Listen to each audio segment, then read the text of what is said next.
आप सभी को नमस्कार।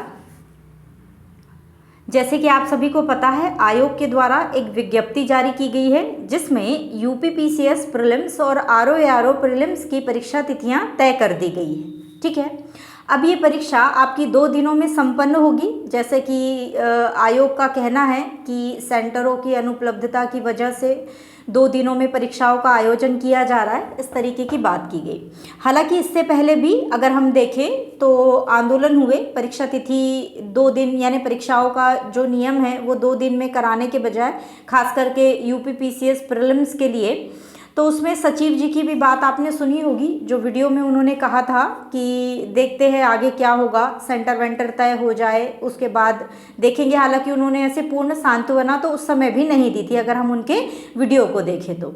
और चूंकि जिस तरीके से विज्ञप्ति जारी करके परीक्षा का जो आयोजन है वो 2 दिनों में कराने का जो पैटर्न लागू किया जा रहा है परीक्षा के बीच में, हालांकि देखा जाए तो ये बिल्कुल ही गलत है।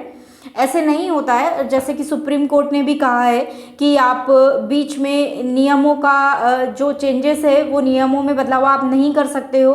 तो इसी प्रकार यहाँ पर भी जो चीज़ें चल रही है उसमें भी अगर हम देखा जाए तो आयोग, जैसे कि खेल के मैदान होता है और खेल के दौरान जो नियम होते हैं वो पहले से तय होते हैं, वैसे ही परीक्षाओं में भी होता है। जो जिस समय विज्ञप्ति जारी होती है, परीक्षा को लेकर जो नोटिफिकेशन जारी किया जाता है, उसमें जो नियम तय किए जाते हैं उन्हीं नियमों के अनुसार परीक्षाएं होती है। बीच में ऐसे नियम को नहीं बदला जा सकता।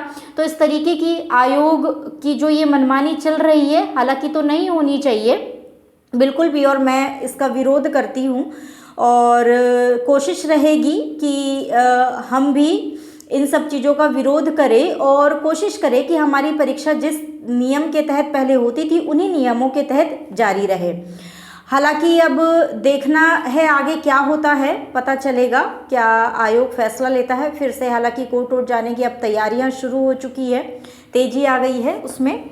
और हम चाहेंगे कि जैसे परीक्षा पहले हो रही थी वैसे ही बिल्कुल हमारी परीक्षाएं हो, क्योंकि देखा जाए तो जो आपका यूपीपीसीएस प्रीलिम्स है उसमें 2 दिन का ये जो है, अगर हम आयोग की कहे या सरकार की माने तो उन लोगों का ये मानना है, उनका भी पक्ष में बताती हूँ, उनका ये मानना है कि जिस तरीके से पेपर लीक की जो घटनाएं हैं लगातार बढ़ रही है, उन पेपर लीक की घटनाओं से बचने के लिए इस तरीके के नियमों में बदलाव किया जा रहा है। तो मैं ये कहना चाहूँगी आयोग से, सरकार से, कि आप लोग अपनी सुविधा के लिए हम बच्चों को आप असुविधा में नहीं डाल सकते हो।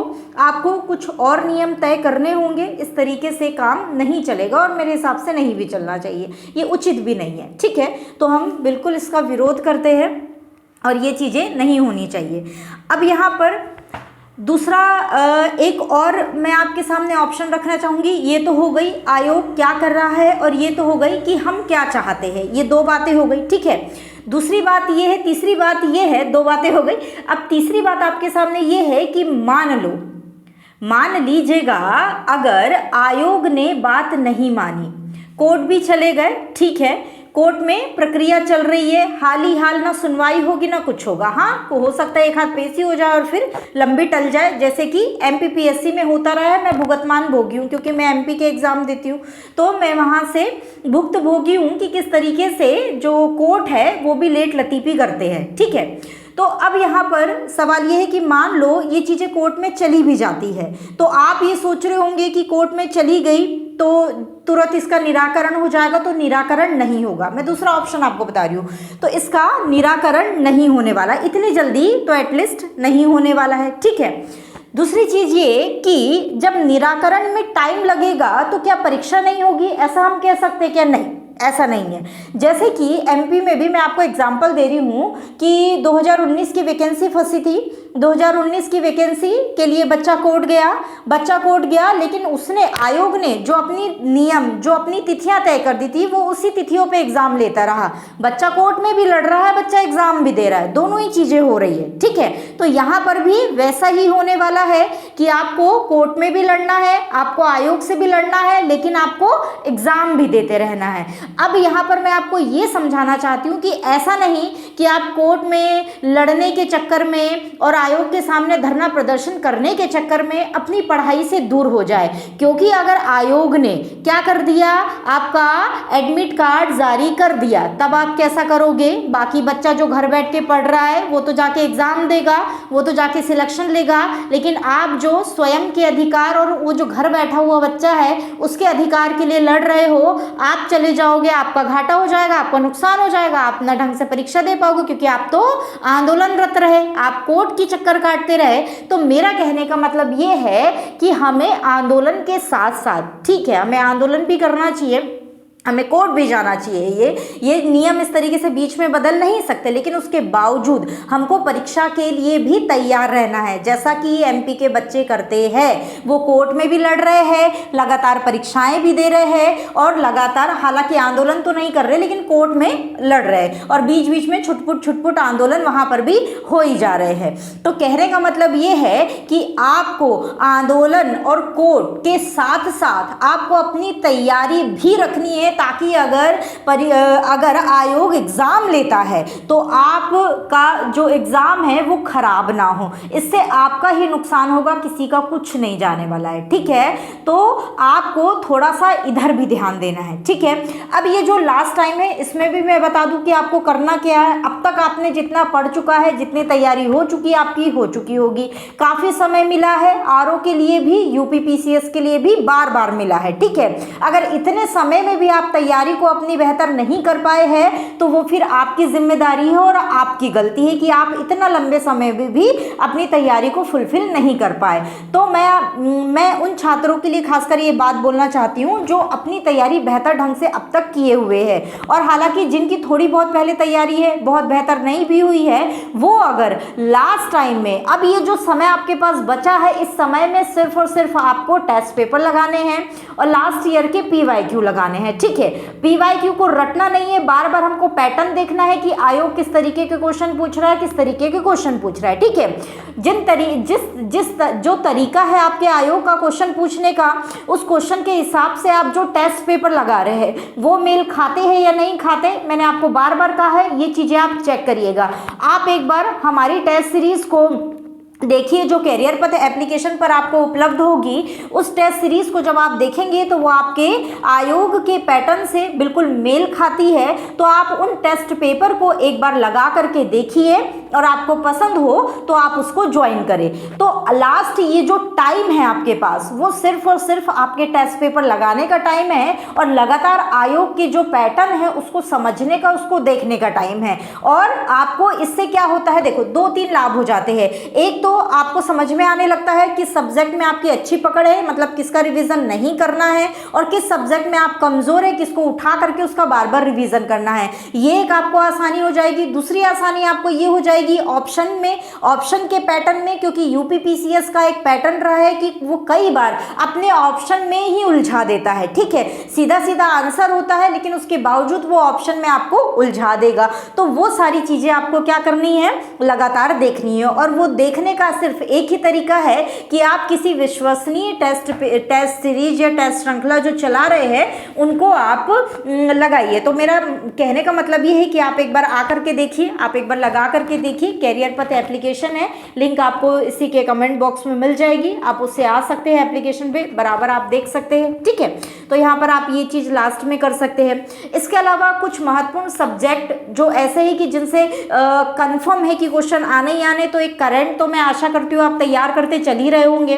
दूसरी चीज आपकी ये है कि जैसे ज्योग्राफी हो गया, इन्वायरमेंट हो गया, है ना। इसके अलावा अगर आप देखेंगे तो पॉलिटी में बहुत ज्यादा संभावना होती है क्वेश्चन घुमाए जाने की, तो वो आप देख सकते हैं। इतिहास में तो जो है सो है, जो फैक्ट आना है तो आना है, जो नहीं आ रहा है तो नहीं आ रहा है, तो उसका तो कुछ रोल कॉल है ही नहीं। बायो को आप थोड़ा सा ज्यादा ध्यान दे सकते हैं।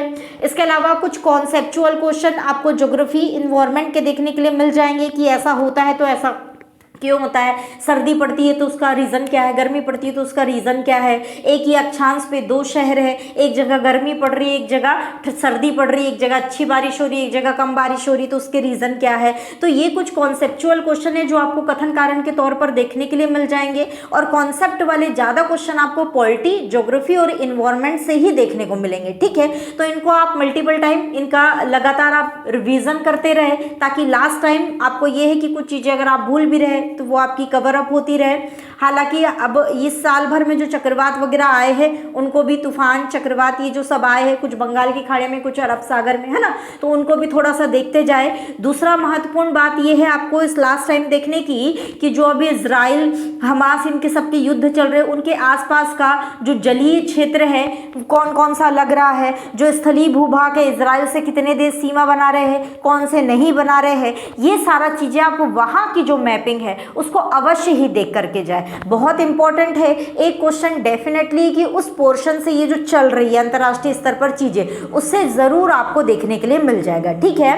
बस अब लास्ट में मेरा आपसे यही है कि आप इन सब चीज़ों को देखें, और दूसरी बात मुझे आपसे यही कह रही है कि आप बराबर अपने हक के लिए लड़ते रहे, हम भी आपके साथ हैं। और दूसरी चीज़ ये कि उसमें आप अपनी पढ़ाई को प्रभावित ना होने दें, क्योंकि अगर एग्ज़ाम आयोग ने जिन तिथियों को तय किया है और तय समय पर अगर उसने एग्ज़ाम ले लिया तो आपके हाथ कुछ भी नहीं आएगा। तो इस तरीके से हमको काम नहीं करना है, हमको संतुलन बना करके चलना है, और ये लास्ट टाइम संतुलन बनाने का ही है। तो आप संतुलन बना करके चले ताकि आपकी परीक्षा बिल्कुल भी प्रभावित ना हो, अगर तय समय पर होती है तो। वैसे तो पूरी संभावना है कि परीक्षाएं अपने तय समय पर ही होगी, ठीक है। तो आज के लिए मैं आपसे विदा लेना चाहूँगी। अगर आपको किसी प्रकार की कोई और समस्या है तो आप कमेंट बॉक्स पे कमेंट कर सकते हैं, अपनी समस्या बता सकते हैं, आप पूछ सकते हैं। किसी सब्जेक्ट में आपको कोई समस्या हो रही है तो आप उससे पूछ सकते हैं कि इस सब्जेक्ट में क्या क्या इंपॉर्टेंट है। हालांकि मैं समय समय पर आपको ये सारी चीज़ें अभी लगातार बताती रहूँगी कि किस सब्जेक्ट में आप कौन कौन से टॉपिक पढ़ते रहें, ठीक है। तो ये सारी चीज़ें आपको लगातार करनी है, और बस मैं आपसे यही कहना चाहूँगी, सब कुछ ठीक है लेकिन उसके बावजूद आप अपनी पढ़ाई को प्रभावित ना होने दें। वीडियो अच्छा लगा हो तो इसको लाइक करें, शेयर करें, पेज को फॉलो करें, और बाकी हम लोग फिर बाद में मिलते हैं, ठीक है।